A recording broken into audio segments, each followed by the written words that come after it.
En vertu des pouvoirs qui me sont conférés, je place le département de police de Washington sous le contrôle direct du gouvernement fédéral.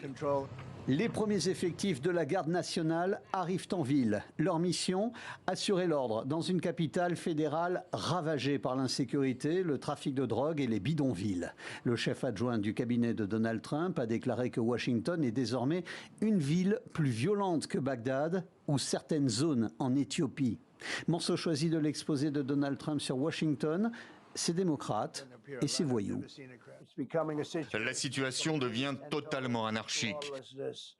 Ils se battent jusqu'à ce que vous les mettiez KO parce que c'est le seul langage qu'ils comprennent. Ils adorent cracher au visage des policiers.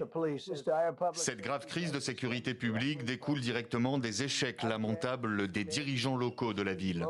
Les démocrates sont faibles en matière de criminalité, totalement faibles en matière de criminalité.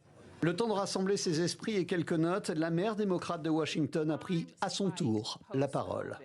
Je ne peux pas dire qu'au regard de certains discours tenus par le passé, nous soyons totalement surpris.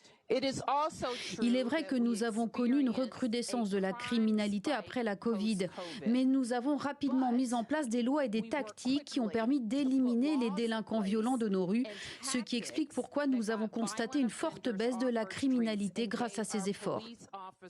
Les statistiques de la police et du ministère de la Justice montrent que les homicides, les vols et les cambriolages à Washington sont encore une fois en baisse, moins 26% par rapport à la même période de l'année précédente, du jamais vu depuis 30 ans. Reste effectivement la situation toujours préoccupante des sans-abri. Il serait presque 6 000 à Washington. La ville, depuis plusieurs heures, est le théâtre de nombreuses manifestations pour protester contre cet état d'urgence et les propos de Donald Trump. Des propos et une décision à inscrire dans un contexte précis. Washington est largement démocrate, les élections de mi-mandat approchent, la campagne commence.